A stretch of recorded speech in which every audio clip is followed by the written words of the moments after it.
हमीरपुर में आयोजित कार्यक्रम में मुख्यमंत्री योगी आदित्यनाथ ने विकास, शिक्षा, रोजगार और जल संरक्षण को लेकर कई महत्वपूर्ण बातें कही। मुख्यमंत्री ने जिले में मेडिकल कॉलेज की आवश्यकता पर जोर देते हुए कहा कि इससे युवाओं को मेडिकल शिक्षा के लिए बाहर नहीं जाना पड़ेगा। साथ ही उन्होंने जल संरक्षण, आधुनिक सिंचाई और बुंदेलखंड इंडस्ट्रियल डेवलपमेंट अथॉरिटी यानी बीडा के जरिए क्षेत्र में आने वाले बदलावों का भी जिक्र किया। मुख्यमंत्री योगी आदित्यनाथ ने कहा कि हमीरपुर में मेडिकल कॉलेज की स्थापना समय की आवश्यकता है ताकि स्थानीय युवाओं को उच्च चिकित्सा शिक्षा के लिए दूसरे शहरों का रुख न करना पड़े। उन्होंने कहा कि सरकार शिक्षा और स्वास्थ्य सुविधाओं को मजबूत करने के लिए लगातार काम कर रही है। अपने संबोधन में मुख्यमंत्री ने कानून व्यवस्था का उल्लेख करते हुए कहा कि पहले माफियाओं का दबदबा था और व्यापारी तथा बेटियां सुरक्षित महसूस नहीं करती थीं, लेकिन अब डबल इंजन सरकार में अपराधियों के खिलाफ सख्त कार्रवाई हुई है और माफिया जेल में बंद है। बहनों और भाइयों, मैं तो आज भी कहता हूं, प्रस्ताव जो भी देगा हम आप विश्वविद्यालय बना देंगे, कोई समस्या नहीं।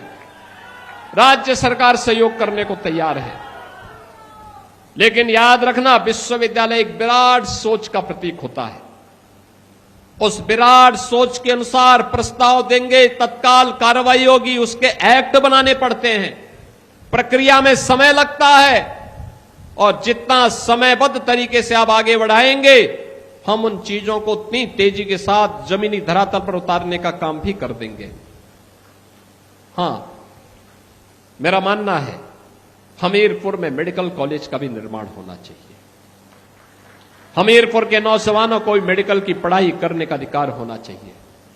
हम लोगों ने इसके लिए कहा है यहां पर तेजी के साथ उसके विकास के कार्यक्रम को आगे बढ़ाने की आवश्यकता है।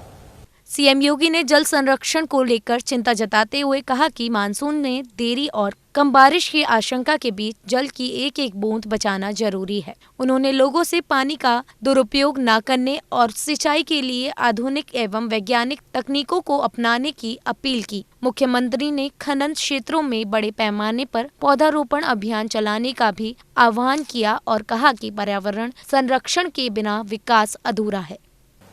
तालाब खुदवाए जा रहे हैं, जल संरक्षण के बड़े कार्यक्रम चल रहे हैं और मैं आप सबसे अपील करूंगा, हमीरपुर वासियों से भी, पूरे बुंदेलखंड वासियों से भी, बहनों और भाइयों, हर घर नल की योजना व्यापक परिवर्तन का कारण बनेंगे।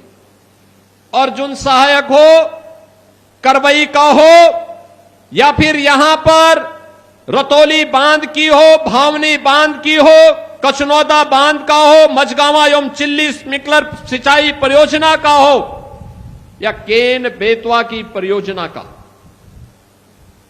बुंदेलखंड में आने वाले समय में सिंचाई के लिए भी और पेयजल के लिए जल का संकट नहीं होगा।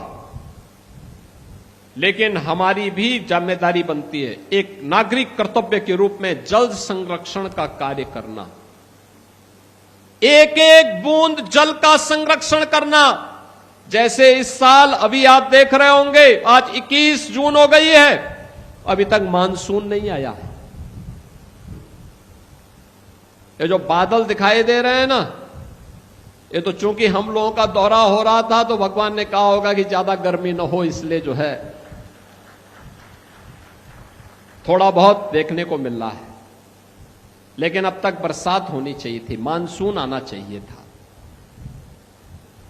पिछले 2 साल मानसून अच्छा था, अगले 3 साल के लिए अल नीनो के कारण असमय वर्षा, कम वर्षा,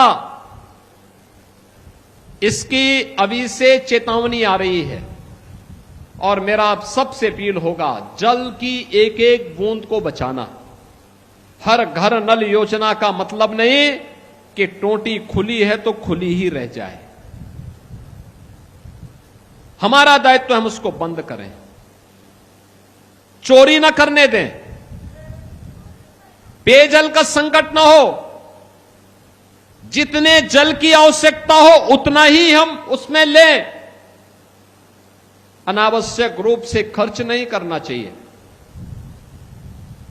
ये हमारी आवश्यकता है और जो जल बचे उसका बेहतरीन उपयोग हो। सिंचाई के लिए आधुनिक वैज्ञानिक तरीकों का उपयोग किया जाना चाहिए। उन्होंने कहा कि बुंदेलखंड इंडस्ट्रियल डेवलपमेंट अथॉरिटी यानी बीडा क्षेत्र में विकास में मील का पत्थर साबित होगी। बड़ी कंपनी के निवेश से रोजगार के नए अवसर पैदा होंगे और युवाओं को रोजगार के लिए पलायन नहीं करना होगा। इससे पूरे बुंदेलखंड की आर्थिक और औद्योगिक तस्वीर बदलने वाली है। ब्यूरो रिपोर्ट, सी न्यूज़, आगरा।